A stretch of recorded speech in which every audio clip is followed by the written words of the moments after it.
one of the questions that I'll sometimes get is, hey, what exactly does a property manager do? Or, hey, what's the difference between, say, a leasing agent and a property manager? So let me take a minute and just kind of shed some light on that question because it's a great question. So a leasing agent is somebody who's purely going to be showing a property that's available for rent and receiving applications and maybe processing and making an approval decision on those applicants.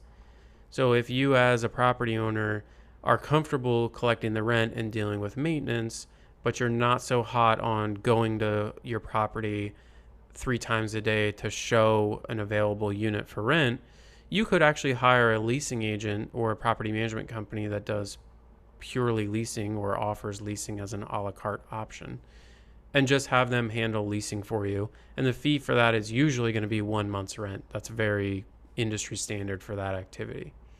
And that could be good. Like I said, if you're comfortable doing those other activities and you just need help showing the units, one thing that we have found that can be a drawback to that approach is the tenant who's looking at the unit is naturally going to ask a lot of questions about the property and about the lease and maybe even like the neighborhood and the history of the property. And the leasing agent, if they're just sort of a one and done person just showing the unit, they're not really going to know any of the answers to those questions. Like, hey, can this be replaced? Or, hey, did the person who lived here before have pets? Or, hey, if we renew your lease after the first year, will you replace this carpet? Things like that are very common questions that the person showing the unit is going to get. And if the leasing agent doesn't know the answers to those questions, that could be a turnoff for the prospect, right? They're thinking, man, like, do these people even know what they're doing? Like, I can't even get my basic questions answered. So that may or may not be an issue in your eyes.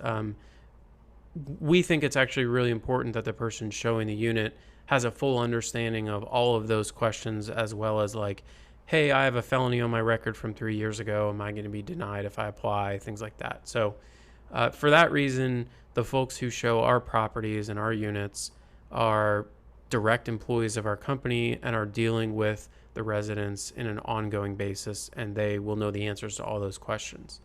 Not to say there's something wrong with using a leasing agent. If the arrangement is very simple and straightforward, it can work great. And I know a lot of property owners that do that as well. So hopefully that sheds some light on the difference between hiring a full service property management company who is going to deal with not only the leasing, but the rent collection, the maintenance, and everything in between, and just hiring a leasing agent to help fill vacancies.